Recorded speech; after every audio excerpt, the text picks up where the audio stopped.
Your room? Oh, this is perfect for you. A cramped storage room. Just what a poor person deserves. Sister-in-law and my husband laughed mockingly as they showed me the room. I was at a loss for words. I had trusted sister-in-law and decided to renovate this precious home. How did it come to this? If only I had been more cautious. If only I had doubted sister-in-law more. Regret was pointless. The damage was done. But this isn't my fault. It's all on sister-in-law who deceived me. I don't need to live with sister-in-law and my husband like this. I decided to take matters into my own hands. My name is Sissy, a housewife in my 40s. I live with my husband and sister-in-law. Originally, my husband and I lived with my in-laws. But a few years ago, sister-in-law who had divorced moved in, saying she was lonely living alone. Eventually, my parents-in-law's health deteriorated, and I couldn't manage their care alone. So we had to send my parents-in-law to a nursing home, leaving me, my husband, and my sister-in-law to live together. When my parents-in-law moved to the nursing home, I had a big fight with sister-in-law. This house is mine, inherited from my father to live with my parents-in-law. Now that my parents-in-law are gone, I wanted sister-in-law to leave. But my husband and sister-in-law strongly opposed. You can't kick her out now. We've lived together for so long. They argued and I couldn't refute them. So I had no choice but to continue living with sister-in-law. Why did I want to kick her out? Because she's been unemployed since her marriage. She doesn't even work part-time, just lives off money from my parents-in-law. I've never seen her contribute to household expenses. I can't keep supporting her. That's why I wanted her to leave and become independent. But my husband didn't take kindly to me wanting to kick out a sister. Our relationship worsened after that incident. I blame it all on sister-in-law. If she were a decent person, things would be different. Still, we've managed to live together. But sister-in-law doesn't help with anything. She doesn't contribute money, so the least she could do is help with chores. But she just lounges on the sofa all day. Sister-in-law, please do some work. You can't just lounge around forever. When I say this, she yells. Don't criticize what I do. How dare you, being just a wife? She hates it when I oppose her, even though she does nothing all day. If you don't like it, why don't you leave? Why should I? You should leave. This is my house. I'm not going anywhere. If anyone should leave, it's you, sister-in-law. And so, our relationship worsens with each argument. My husband always sides with my sister-in-law. Whenever sister-in-law tattles on me, he says, What's your problem with my sister? Just because you own the house doesn't mean you can act all high and mighty. Living sandwiched between my sister-in-law and my husband is unbearable. I've been racking my brain to find a way to kick sister-in-law out, but I can't come up with a good plan. What if I grow old and still can't mend my relationship with sister-in-law? What if I have to keep putting up with her unemployment? The thought keeps me up at night. My husband sides with sister-in-law, so I have no one to confide in, and my mental health is deteriorating. I thought about consulting my parents-in-law, but ever since hearing they were enjoying their retirement, I hesitated to burden them with my problems. One evening at dinner, sister-in-law said, I have something to discuss. I braced myself for bad news, but sister-in-law suggested renovating the house. The house, inherited from my father, was showing its age and had some issues. I had been meaning to fix it, but hadn't found the time. When I told sister-in-law, she said, "Leave it to me," and offered to find contractors. Sister-in-law had never shown initiative before, but knowing she was thinking about the house changed my perspective. Maybe this was an opportunity for her to reconsider her actions. So I entrusted the renovation to sister-in-law.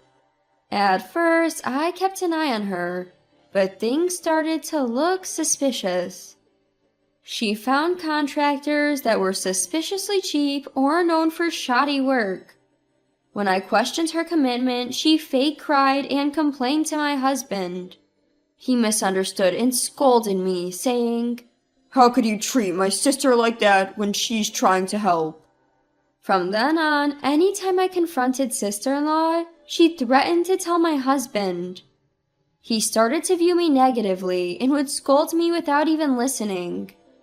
I thought about canceling the renovation, but was met with strong opposition from both sister-in-law and my husband. "Your precious home may be in serious trouble if things continue like this." I continued to work hard, even as new worries piled up. I was already stretched thin and started to feel the physical toll. I even used the time I didn't have to spare to look for a contractor. Eventually, I lost the energy to confront sister-in-law.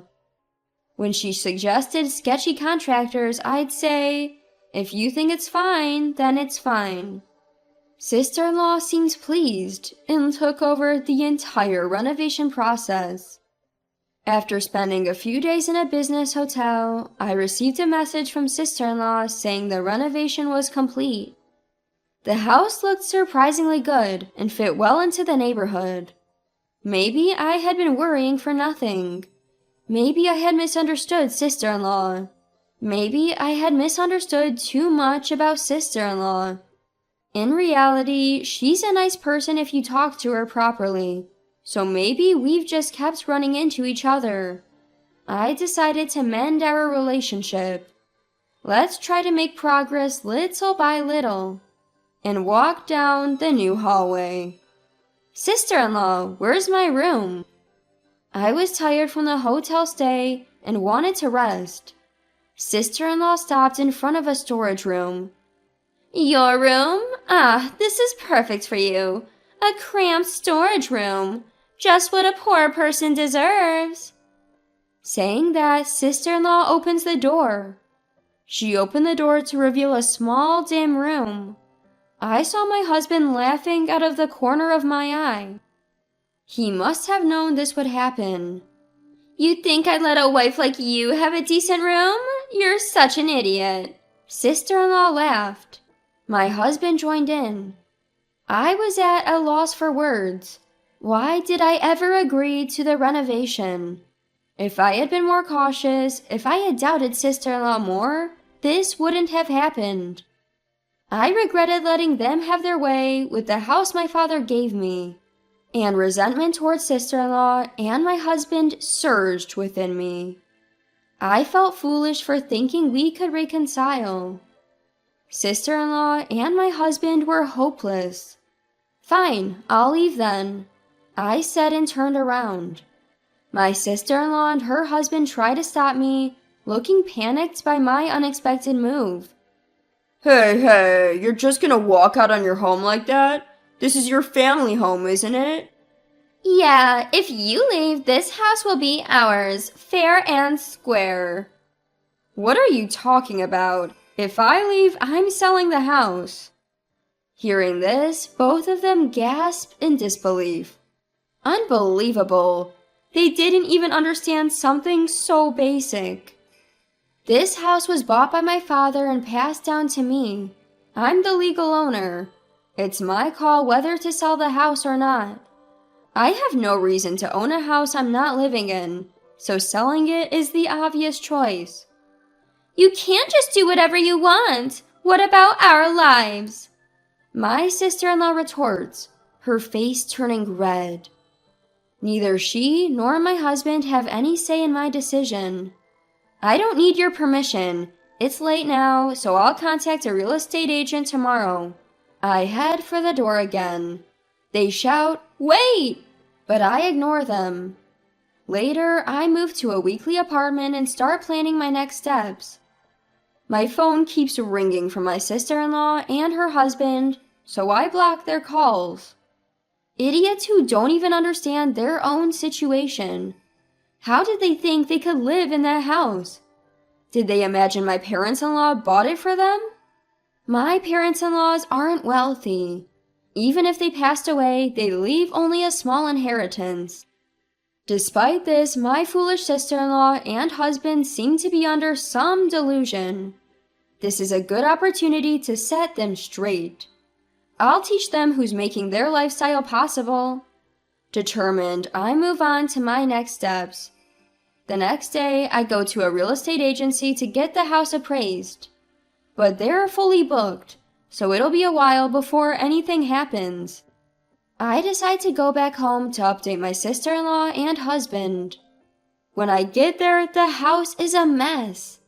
Trash is scattered everywhere, from the entrance to the hallway. Among the trash are clothes and daily necessities. The living room door won't even open, because it's blocked by a mountain of garbage. Just yesterday, the renovation was completed, and now it's a mess. I force open the door and step into the trash-filled living room. I see my sister-in-law slumped on the sofa. "Sister-in-law, what are you doing?" She jumps at the sound of my voice. When she realizes it's me, she clings to me as if I'm her savior. "I'm really sorry about yesterday. We didn't appreciate all you've done and said terrible things, but we didn't mean it. We were just jealous because you're so perfect. We always appreciated you and believed you'd come back. Let's work together from now on." Her words are too convenient to be true. I can only look at her with disdain. "We can't do anything without you.